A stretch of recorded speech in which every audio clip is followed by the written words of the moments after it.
We're the Blenderstyle squad, armed with the wrath of God. My name is Casey, and here's my holy hot rod.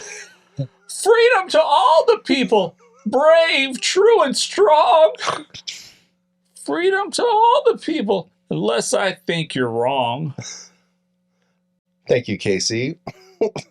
In this episode of Blenderstyle, Gwar, America Must Be Destroyed, released 1992. Cheers, gentlemen. Cheers, you fucks. I love you guys. Yeah.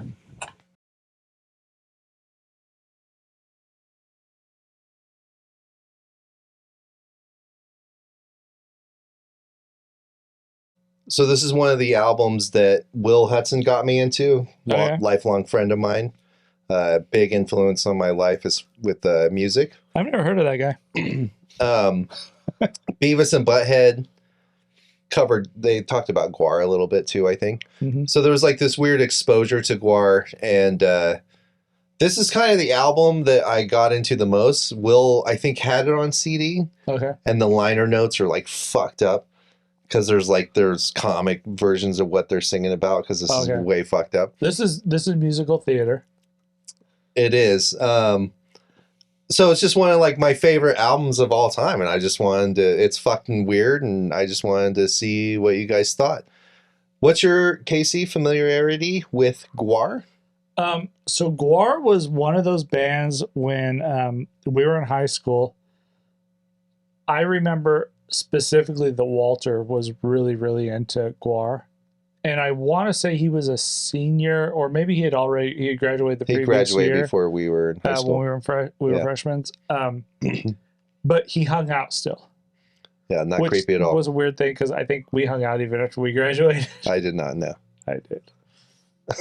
I needed friends. But I never understood Gwar. They were. It's like a joke band. Yeah, and I never took them serious. And I think leading up to that point in my life, I was still really into like the hair metal and the 80s metal. Which is kind of a joke too, if you think about it. No, it's real. This is a joke.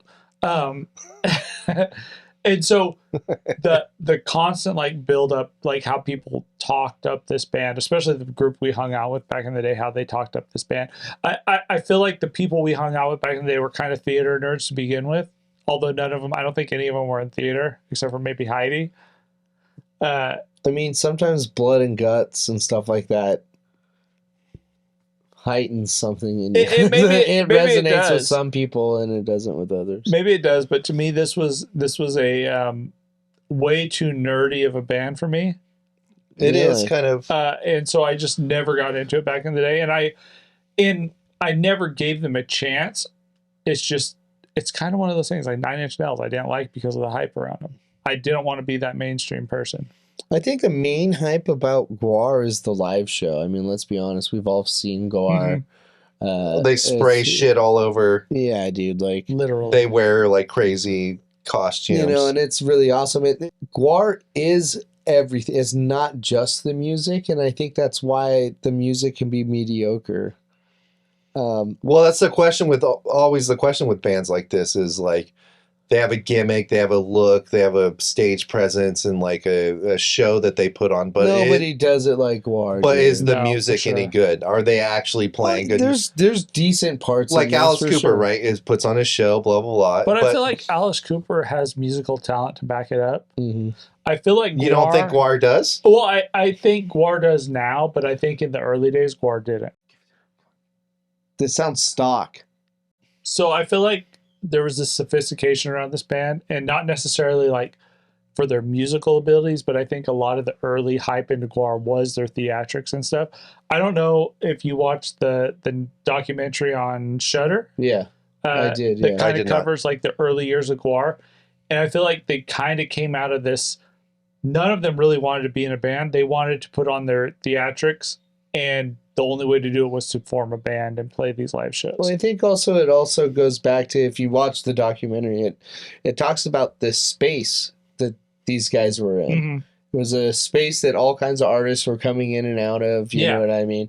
A lot of it, I would say, it's like associated with just punk rock, even, And that makes sense because there's this disconnection on this album where there's like all these different ideas kind of flowing in and out. It sounds me. like a lot of ideas that aren't executed. Yeah, like they had like a baseline for what they wanted to do, but they didn't finalize the execution of it. Maybe Well, I think What do they you just- fucking mean they didn't finalize that? What is it? No fucking way. the story is discombobulated.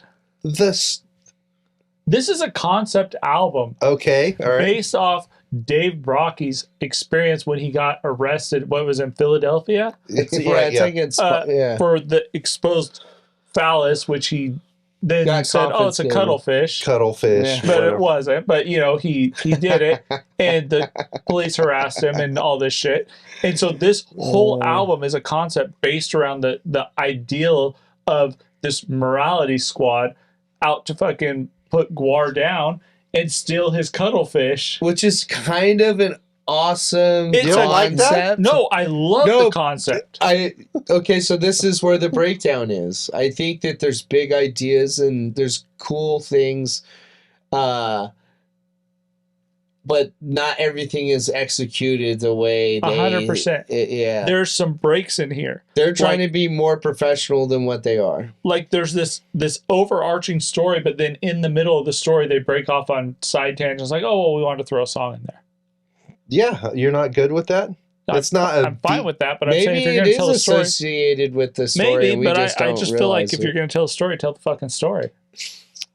I think you're reading way into it too much more. And that's Well, they're wanting you to because they're saying it's a concept Exactly. fucking album. Well, honestly, like I had That's a my hard time over- kind It's of. Gwar. Okay, It's Gwar. so this is my point. Like people are always like, dude, yeah, Gwar's cool, dude. I like gore. I like guts. I like people getting their do heads you cut like off. Gorgor? But that's live. That's Gore. theatrics. Yeah. You know. Yeah. Everything else, is good. They're good players and stuff, but there's nothing very memorable. You don't think Ham on the Bone comes out swinging? No. No, I don't. Really? Yeah, Crack it's more on- like bologna on a bone. bologna on the bone. And no disrespect. This is what bologna sucks. in my pipe. This is what sucks, dude. Like, especially with the cycle of albums that we were listening to. Like this was like I did not want to listen to this. This was hard to take serious. Yeah. I feel you. It's a joke. It is. It's It's a joke. It's 100% a joke. And Well, it's a well played joke, but I think it's a well played joke with a start point and an I'm end surprised point. you guys don't think these are bangers, bro. There's some great honestly, if you ask Remember me, Dahmer? Yeah. Yeah. Yes. The album Dahmer. Okay. Yeah. Yeah. There's That's a a joke. point. There's a point where I'm not I've seen Dumb and Dumber. There only needs to be one Dumb and So you're a Dumber. punk fan, and Yeah, and there's punk all over this. Dave Brocky brings this is their third album. The first two are way more punk, Mm-hmm. like for almost like surfy or like ska. The second they're album's like a surf rock punk. and then but this one's like crossover thrash metal. I feel influence. like it's punk with influence of thrash metal. So it's heavier and more aggressive. They kind of pull out, but his vocal delivery, like the way he does, like some of the styling on this, Mm-hmm. I'll 100% agree. His vocals are fucking on point. This whole album, it's so good. his vocals are amazing. You don't think that's like you're a punk fan? Yeah. No, I don't think they're amazing. I mean, it's good stuff. I like it. I think for a rock opera, this is a really good rock opera. That's kind of what it is, but I feel like the guitars and the bass work are great throughout. I feel like the overarching story loses its way about halfway through, and then we go into songs like Pussy Planet and The Road Behind, which to me are the best songs on the fucking album. that's funny. I think those are the worst songs. But they harken back to my hair metal roots, and I feel That's true. and they're amazing. Those are probably my favorite songs. Did you like Rock and Roll Never Felt So Good? I did to an extent. It's kind of annoying. It was repetitive as fuck, Yeah. and that's what kind of bugged me about it, but it was a good song. What's your favorite track on the album? It's kind of a toss-up between The Road Behind and Pussy Planet. That's weird, dude. I feel like those are weaker. Nathan, do you have a favorite on this? Maybe Gorgor. I do Gorgor's not. really good too. You just don't like it? Okay, so this is what sucks is like there's Gwar albums I love. Like I love like Bring Back the Bomb, which is like later albums, right? Oh, I like But later Gwar. I think that's my more favorite stuff. You know what I mean? Mm-hmm. This to me sounds like Sublime and like. It doesn't sound like Sublime, but it has like. I get what you're saying. And you know, You can't take it seriously. I don't know. Is that a good? I get what you're saying. Like these. Yeah, it's just not. My issue with this isn't that you can't take it seriously. It's like I'd rather listen to Sublime than this, though. If this say is something? this is my thing. Back in high school, It does say something. That's such a diss, kind of, dude. I mean, you know what's funny is I like Sublime. I know, but it is a diss. I would 100% listen to this over Sublime. But I also think that I understand where Nathan's come from, because when you were in high school, you didn't want to hang out with the theater nerds. And this was like the theater nerds started a band. It is, but it's still punk. Like, they're still doing drugs and It's partying. punk in the sense that it's what they want to do and not following the rules of what the scene was at the time. But at the same time, it's over sophisticated. There's so many meanings behind all these songs and so much deeper story to this that it makes it like It might not make sense because he was also high as fuck. Well, and that's the thing. So you can High as fuck. you can listen to this album and take it at face value, and Right. it's just it's a decent album. No. But if you This is like Green Jelly, dude. No. Yes. yes, Are you kidding? This album is like Green Jelly to me. yes, Oh my God. 100%. I'm This- sorry, man. Has so much I extra. hate. Sorry. No, this has so much extra hidden meaning that they want you to discover, that they threw in there, that it makes it boring to listen to, because This is so weird. because you're expected to It's listen so I to don't this. even dislike it. Like what? But Casey's going deep on But it, and he's you're like, expected to listen to it and understand the overarching story and the theory Oh, and the yeah, and all the yeah, shit yeah. underneath, and it's Yeah. like the extremes are weird to me. Do you think it's deeper than I think it is? oh, it's and you think it 100% deeper sucks. than it is. No, And I you don't think it You sucks. think it's lame like Green Jelly. It's just And I'm like, no, it's the just chops ain't there, dude. The chops The aren't there. If it didn't have a concept, if it didn't, it's. Are you joking? To me, it's not. Honestly, Nate, there is some good. There's some good stuff, guitar stuff, but it's not. The no. drumming is killer. You don't like the drumming's The decent. on drumming's this. good. The drumming's good. The Dave drumming- Rocky's. Dave Rocky's so the maybe highlight of everything, all the musicians play well. They're spot on. I've seen Gwar live. It's a great show. I love it. I But fucking this right, hate Gwar live. but this right messy. here, Yeah, I exactly. enjoy it. Like that's the type of shit I want I to don't see. want to where- get dirty. I'd rather see them like cut. I want to see them cut heads off and Oh, the like show's great. I put just don't little wanna get children dirty. on stakes Yeah. and stuff. Like it. That's what I love about The political incorrectness of this band is what makes this band great. it. Well, just, Yeah. Have You Seen Me and Rock and Roll Never Felt So Good are disgustingly horrible, depraved lyrics and yeah. my favorite songs on the album. Have You Seen Me is my favorite Gwar song ever. It's Why so do you like fuck- Have You Seen Me? It's so fucked up, but it's just a good song. What's dude. it about? Like it just. I'm not talking about what it's about. No, and that's what I'm getting at. That's exactly the point. If you take it at face value, it's a great song. But if you do it for what Gwar wants you to fucking It's a- understand about it, It's a fucking it makes it pedophile it song, makes it a Casey. fucking homework task to fucking understand This is album. not homework. You don't look up the lyrics I to do. Have You Seen Me. when we're You sitting know why? when we're sitting Because on I'm an not album interested. when we're sitting on an album for 4 weeks and analyzing it, and you start going down these rabbit holes and having to understand it, I would have rated this album a lot higher had we just taken it at face value as a 2-week thing. So there's this constant thing on our show that we talk about. It's like, oh, some albums we need lots of time with, some albums we don't need a lot of time with. I feel like lots of time You with spent some too much time. did it disservice. 100%. Oh, this? Oh yeah. You for went sure. too deep on a Gwar I album. went It's way not too that fucking deep. deep. It's not But- that deep. But I don't think I would have went that deep had this not been such a staple of our childhood, with all of our friends back in the day saying, "Oh, this is the greatest album of all time." I feel you. Yeah, and yeah. so I never hung out with anyone that ever said that this is you the never hung out with greatest album. 40-year-olds when you were 18. That's why. Yeah, But to me, this was one of those albums that, like, when we were kids, all of our older friends were like, "Oh, it's a great album. It's a great album." And I never understood it. So when you picked it, I was like, okay, I really need to analyze it. I dug into it, and I was like, "Oh, why? Why?" I was introduced to Empire Records. That scene's funny when he like eats the brownies. And he gets eaten by Gwar. What is that, Ethan Embry or whatever? I don't know. I don't know. He's actually pretty. I like some of That's a the good stuff. movie. I They just play remember- Suicidal Tendencies. And they had a pause sticker in the back window of their van. Oh, word. Oh, Oh, yeah, that my was- gosh, Yeah. What a connection. dude! Tonight's crazy. Tonight is crazy.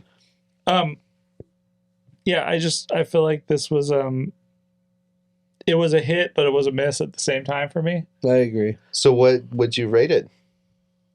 I'm gonna rate it for what it is. Taking it at face value and like not reading too far into it, but at the same time understanding that I need to read into it to really understand what the theatrics and the story is. I give this a 3.4. It's a decent album. I hate that all of our friends thought this was so great when we were kids, because it kind of put me as the outcast. But I kind of feel like at the same time I'm always the outcast of whatever everybody's listening to. Well, anyway. you still have the same opinion. I do. This is Casey's way of saying he's smarter. No, I'm not smarter because I feel like I'm too I'm just dumb kidding. to understand this album. But it's decent. It's got some great guitar parts. Dave Brocky's vocals are fucking amazing on it. My issue with it is why do we have 900 different groups of people singing? We have the Morality Squad. We have Dave Brocky and Gwar. We have the what's the other group of people? Oh, the sleigh. Yeah. Yeah. It's like, it's musical theater, and I don't like musical theater. If I want to see musical theater, I watch some fucking stupid musical theater shit. You watch Sweeney I watch Todd? Cats or Sweeney Todd or something. Yeah, it's no Nathan? Little Shop of Horrors though. What do you think about Gwar? America Must Be Destroyed. I give it a 3.8. Better than I gave it. I'm just not gonna listen to this probably ever again unless you play it, or there's nothing memorable on this for me. Well, I think you guys are fucking wrong. I think you're an I idiot. figured when you said it was one of your favorite albums ever. I give it a 4.6 out of 5. And it's one of your favorite albums ever, and it's a 4.6. Yeah, they're not all 5s. But it's a 4.6. And it's because, like, some of the songs bug me, honestly. Like, Gore. Morality Squad kind of bugs me. It's It funny bugs me, once. but it's funny. Funny once. More than once, it starts to bug. But I'm Corporal Punishment. I want to scratch your back. There's so many, like, it's weird that you say it's not memorable, because to me there's so many memorable parts, especially vocally, from Dave Brocky's, like, vocal deliverance. Mm-hmm. Oh my God, he just, so many parts jump out that I can sing along to. I don't know if that's just because I've been listening to this for decades, or if, you know what I mean? I think this is, it's not perfect. It's definitely catchy. It definitely gets stuck in your head. It's fun as shit. It's hilarious, but it's also, like, I don't know, aggressive. It's kind of aggressive too. this is not aggressive. This isn't The aggressive. guy with the fake fucking dick hanging Look, this around. is my thing. It's metal, you know what I mean? It's like, Well, no, thrash. even the guitar, the tone of it, dude. Like, it's thrash, and thrash isn't hard to me. There's like a couple, like, I I'm grew gonna up on reveal thrash. it right now. See, like, I'm not the huge. I'm not like when there was that huge like thrash revival. I'm like, I wasn't into thrash revival, but Yeah. original thrash. I do like thrash. And I was into But- Suicidal Tendencies, Yeah, which is crossover. This is crossover. I feel like this is one of those albums that grows. Like, the first time I listened to it, having not listened to it since high school, but it grew on me. It did get better. And maybe, 10 years from now, if I was to continue listening to this and put this in my rotation, it would grow on me more. This album in 10 years will might grow on you. Yeah, Oh, in man. 15 or 25 years. It might go to like It just ages like good wine. It might like go from a great wine. 3.4 to like a 3.5. This semen is. So in the future, we'll be at a party and I'll just start peppering he'll in start songs from this album. Drowning us in Gwar. And you'll start singing along to it and I don't know. Oh, I'll totally sing along to it. Like the lyrics are easy. Yeah. It's too theater nerdy for me. Fair. This is Blenderstyle. That was Gwar, America Must Be Destroyed. Suck your scribes. I think he means subscribe. Oh yeah, that too. Blenderstyle never felt so good.